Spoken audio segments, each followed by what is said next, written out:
on essaye de faire comprendre à Macron que c'est un con, mais un vrai con. Picardie à Paris, Picardie à Paris. C'est pas une révolution, mais c'est une solution. Nous, de notre manière. Et on trouvera toujours une façon de régler les choses. Ne nous regardez pas. Rejoignez-nous. Ne nous regardez pas. On approche du but, mais on est en sous-effectif là. Parce qu'il y a autant, voire beaucoup plus de forces de l'ordre que de manifestants. Donc là, ça va être chaud quand même. Ah, ils ont mis des petites banderoles quand même pour arrêter. Ça va pas nous freiner ça, les gars. C'est un peu léger, hein.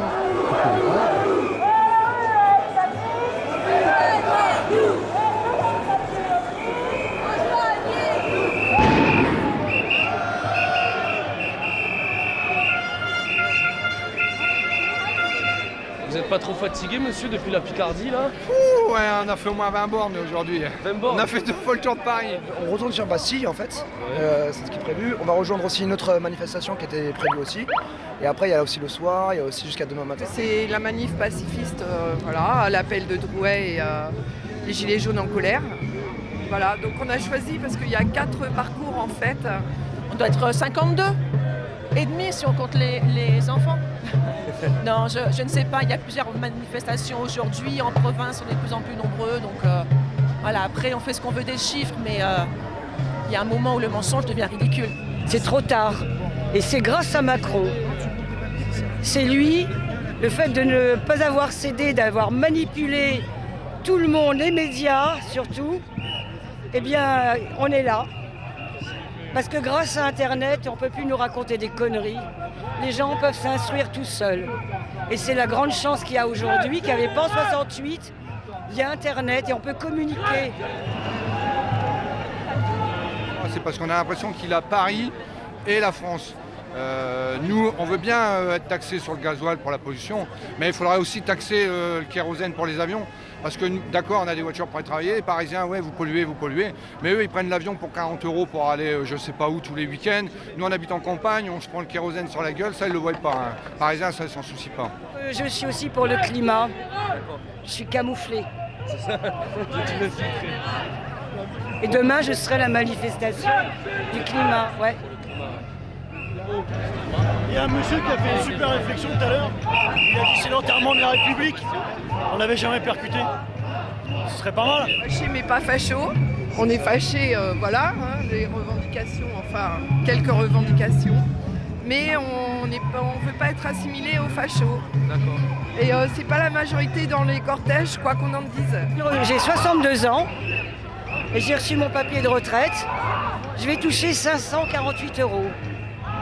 Il faut que j'aille jusqu'à 67 ans pour toucher 848 €. Ça veut dire que je ne pourrai jamais m'arrêter de travailler. Et je paye. Et merci à la CIPAV. La taxe foncière, soi-disant qu'elle devait être baissée, voire annulée, enlevée. Et il y a des gens, ils ont payé le double cette année. Donc on ne comprend pas, voilà. Alors, année après année, le service public d'éducation coule. Et il coule parce qu'on nous enlève tous nos moyens, année après année. Ça veut dire que là, il y a des suppressions de postes, 2600 suppressions de postes au total. Dans l'académie de Créteil, en septembre prochain, il y aura 2000 élèves de plus. La psychanalyse, elle n'est pas faite pour les riches. C'est pour tout le monde, y compris les jeunes. Et surtout les jeunes. Si je gagne 548 €, c'est que mes séances, elles ne sont pas 80 €. Je suis dans un quartier pauvre. Et j'ai beaucoup de gens qui sont dans la merde à 5 €. Je suis directeur d'un centre de loisirs. D'accord.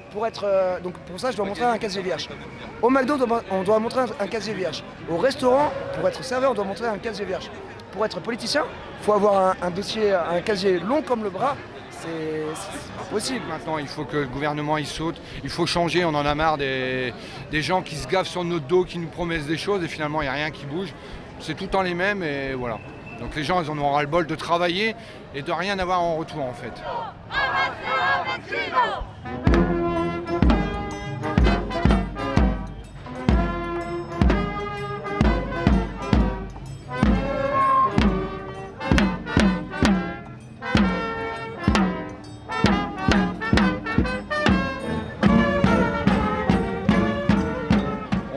c'est plus pacifique par rapport au début. Au début, on se faisait gazer, canarder en permanence, du flashball en permanence. C'est ça. Et là, depuis une semaine, bizarrement, est-ce qu'il y a un changement d'état d'esprit au niveau des politiques? Enfin, dès les premières, ça a été pacifiste jusqu'à temps qu'on nous gaze en fin de parcours. Hein. Alors moi, ça fait plusieurs manifs que je fais et à chaque fois, vers 17h, 18h, on nous vire. Maintenant, là, on a déclaré le soir. Toujours sur notre rond-point, pour l'instant, on ne s'est pas fait virer, on ne s'est pas fait déloger. Peut-être qu'un jour, on va se faire déloger, je ne sais pas. Okay. Pour l'instant, ça se passe bien avec les gendarmes. On dialogue avec eux, ça se passe bien, mais après, le jour où ils auront un ordre de nous dégager, il n'y aura plus de sentiments. Il y a tellement de pression, tellement de colère de gens, c'est normal. Moi, je comprends cette colère. Le cassage, je suis contre, mais je comprends la colère des gens. Les gens qui se font nasser, qui se font gazer de H24, qui viennent pour la première fois dans une manif, le réactionnement, c'est soit la fuite, soit la colère. Et donc là, au bout d'un moment, on fait du rentre-dedans. Il va falloir passer à autre chose quand même, de non-violent, je précise. Même si on a obtenu des choses quand même avec la violence, faut le dire. En même temps, voilà, moi j'ai une de mes filles, elle a gagné 500 € suite aux premières manifs et ce qu'elle a chez Macron. Donc quand on parle de les petites entreprises ou quoi que ce soit font faillite, c'est pas à cause des gilets jaunes, c'est que eux ils ont peur, donc ils ferment. Regardez, ils ferment ou ils empêchent de nous rentrer directement, les gilets jaunes de rentrer. Tout à l'heure il y a des gilets jaunes qui voulaient prendre juste à boire un coca ou autre, ils ont fermé le Monoprix directement. C'est pour Télébocal, monsieur. Oh, Télébocal, putain, mais on adore. J'adore, d'habitude, c'est votre pote qui a les cheveux longs, c'est ça, c'est coupé il n'y a pas longtemps. Mais oui, le grand débat, ça sert à rien. La preuve, ils attendaient de voir aujourd'hui ce que les gens en pensaient. Je pense que le grand débat est faussé, que le gouvernement a déjà ses réponses, qu'il va en plus se servir des réponses pour justifier des politiques, il va monter les citoyens contre les autres. Quand on demande aux citoyens, par exemple, quel service public il faut supprimer et qu'on donne plusieurs réponses possibles, ça veut dire qu'on va casser des services publics en expliquant que c'est les citoyens qui l'ont voulu. Alors qu'en fait, les questions sont orientées. Donc non, je pense que c'est une manière effectivement de faire une campagne, voilà, sans le dire. Et que le vrai débat, il doit avoir lieu avec les citoyens. Mais c'est une mascarade, Macron, le grand débat, c'est une mascarade. Hier, on était à C8, hier. On était à C8, ils sont montés en mode discret. Il n'y a pas de gilet jaune, il n'y a rien. Il n'y a pas de vrai gilet jaune. Cauchy, c'est pas un gilet jaune. Ingrid Levavasseur, c'est pas une gilet jaune. Moi, je pense qu'il ne faut pas faire de liste de gilets jaunes. Je pense qu'il faut vraiment prendre la voix des élus, de certains élus. Après, c'est les gilets jaunes qui décident aussi. Pourquoi pas une liste européenne gilets jaunes, mais ça va encore plus diviser les positions. Je peux me présenter, elle peut se présenter, tout le monde peut se présenter. Mais c'est pourquoi? Pour notre gueule ou pour le peuple? Simplement ça, c'est tout. Tant qu'il lâchera pas, on va pas lâcher. Donc ça peut durer 5 ans, ça peut durer encore 1 an, ça peut durer énormément de temps. Tant qu'il lâchera pas, nous on lâchera pas non plus. C'est à qui notre peuple? Là, nous, on crée l'économie et on taxe ceux qui créent l'économie. Bon, grève générale, c'est vrai qu'il faut dire aussi que les gens, c'est pas évident pour eux de faire grève. Je pense ce sera sans doute très difficile, mais qu'on n'aura pas le choix de se poser la question un jour ou l'autre. J'espère que les gens suivront. Après, il faut voir. Et que tout le monde se ralliera au niveau politique et organisation syndicale. Bon, c'est bien parti. Moi, en tout cas, je serai en grève le 5. Oui, il faut bloquer l'économie de toute façon, parce qu'on ne va pas faire que marcher toutes les semaines. Moi, je veux marcher dans les bois, j'en ai marre de Paris, là.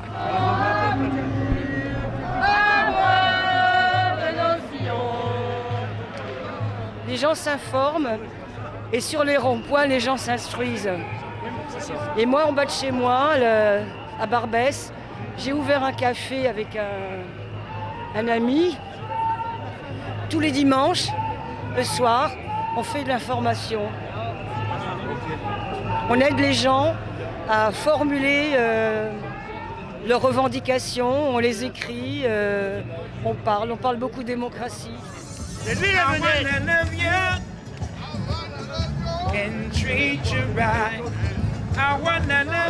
Et il est aveugle.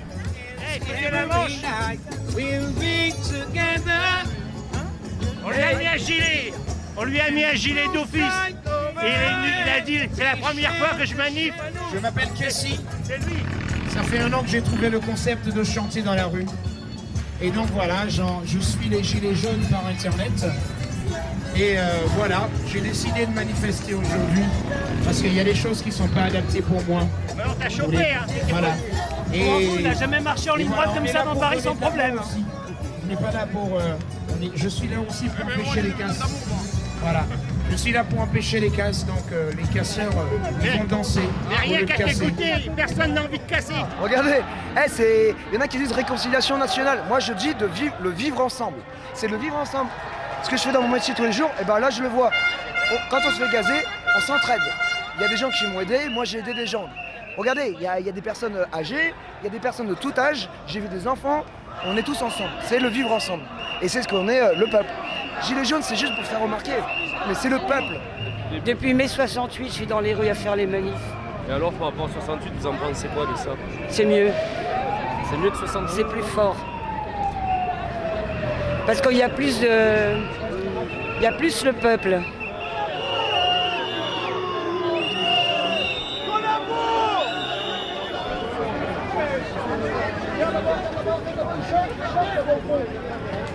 Laissez-nous passer!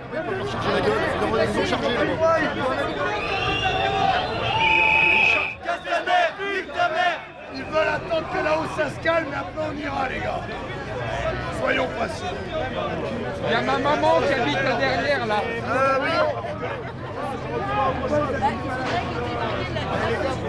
Calme, calme. Tranquille.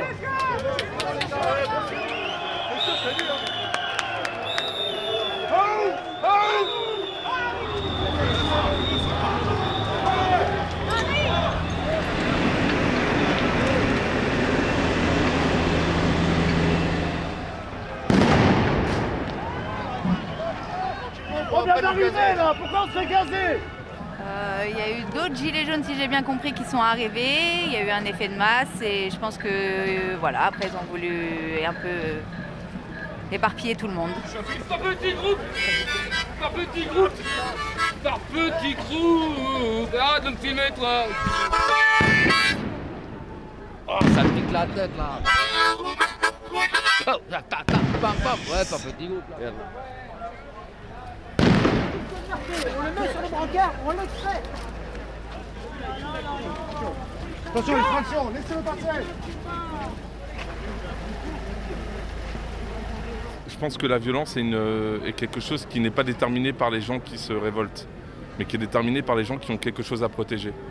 Voilà. Donc je crois que la violence est un concept d'affrontement rituel et qui est nécessaire à certains cas ou pas, mais nécessaire pour se protéger. Et je crois que, en tout cas, je ne suis pas persuadé que la violence légitime de l'État soit la violence la plus légitime en réalité.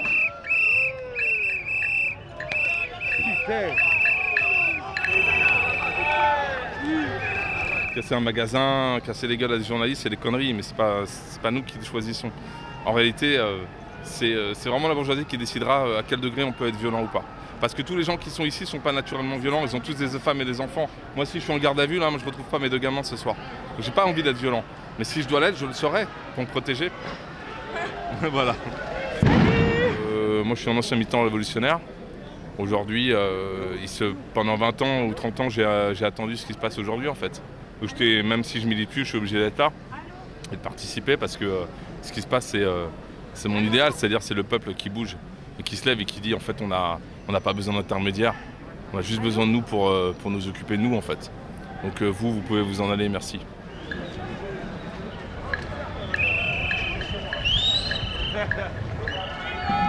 Quand il y a eu la Commune de Paris en 1871, elle a duré 3 mois.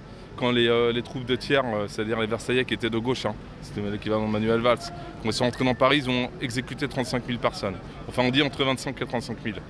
Là, vers Bassy coulait la Nièvre ici. Et elle était rouge de sang. Voilà. Donc quand la bourgeoisie, on touche à son portefeuille, il n'y a plus de droits de l'homme, il n'y a plus d'humanisme. En fait, elle tire, elle exécute les femmes et les enfants, il n'y a pas de problème. Donc moi, je suis préparé à ça et je pense que c'est ça qui pourra se passer demain. Et je crois que l'histoire se répète et qu'il n'y a pas de raison que la bourgeoisie soit aussi douce. Pour l'instant, c'est calme. On verra demain.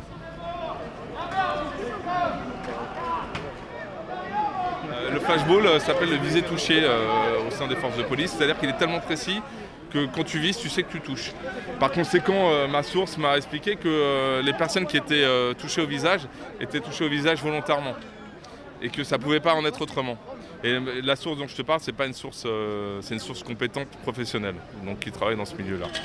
Et par conséquent, ça veut dire que les mecs, quand ils tirent pour mutiler en fait.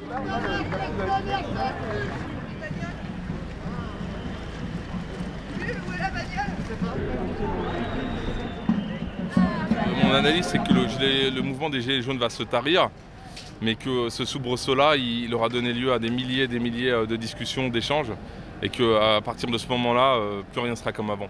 Et que pour la bourgeoisie qui nous gouverne, transnationale et la grande banque, je pense que plus rien sera comme avant aussi. Et aujourd'hui, ça se joue sous des formes qui ne sont pas forcément les miennes partout en Europe, mais je pense que ça ne s'arrêtera plus maintenant.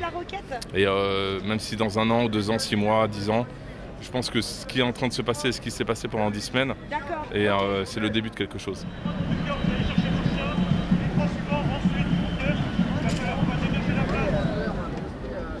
De toute façon, comme d'habitude, hein, on marque toujours, c'est toujours une marche pacifique et puis ça déraille. Ils gazent, ils frappent, ils chargent sans sommation. Ouais. Mutiler les gens encore. Ah ça. Avec le flashball,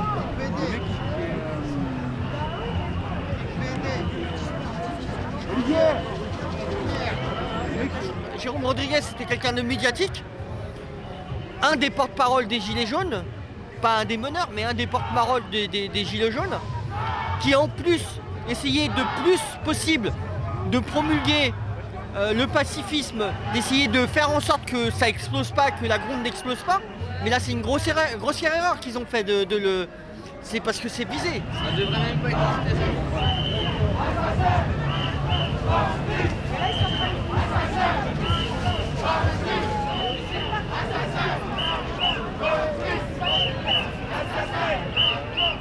Il faut enchaîner tous les jours. Jour, nuit, jour. Faut plus les lâcher. Et il faut faire des actions individuelles sur chaque siège, les sièges BFM TV, pacifiquement, mais en leur mettant la pression. BFM TV, les sièges de la RNM. On peut plus s'habiller véritablement. On remet des vêtements usagés. Le frigo, des jours comme ça, c'est Ramadan surprise, on peut plus manger. Et c'est tout le temps comme ça, et c'est notre quotidien. Plus ça avance, plus je me dis qu'il va y avoir qu'une seule solution, c'est de vraiment tout péter, tout brûler. Parce que la seule fois où ils ont commencé à réagir, c'est la fois où on a cassé. Pour que ça arrête, il faut que le gouvernement nous donne une réponse sociale et politique, et non pas répressive. Et pour que ça arrête, il faut qu'ils cèdent. Il faut qu'on change complètement de système. Ça sert à rien de changer un gouvernement pour en remettre un autre qui soit le même. Ça sert à rien. Il faut changer complètement de système. Ouais, moi je suis là pour la nocturne, donc on va voir ce que ça donne. Si ça peut changer un peu les jours précédents, ça serait bien. C'est joli. Et j'ai l'autre côté aussi. Moi je trouve ça un peu dommage. Moi j'ai fait 9 manifs sur 11. Aujourd'hui, on ne voit pas de différence. Moi je suis petite, j'ai un petit commerce, parce que dans le 13e, au pays de l'Olympiade, j'ai été spoliée avec un fonds d'écriture publique depuis 2010, je suis en train de me battre. J'ai fait justice, j'ai fait décision Conseil constitutionnel, QPC, et avec une jurisprudence. Et malgré ça, les magistrats, ils écartent cette décision du débat. Voilà. Parce que, comme il a dit un officier du 13e, madame, on ne prend pas votre plainte parce que ça vient de là-haut. Utilisez vos relations pour régler votre problème.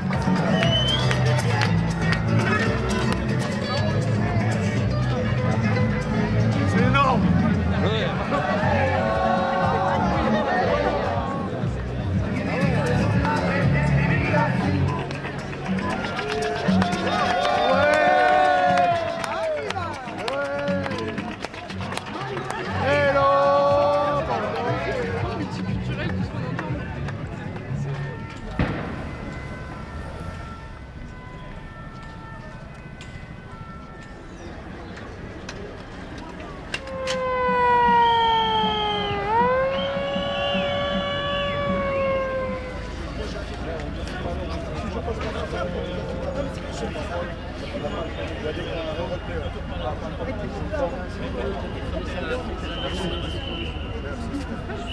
C'est vraiment des chiens.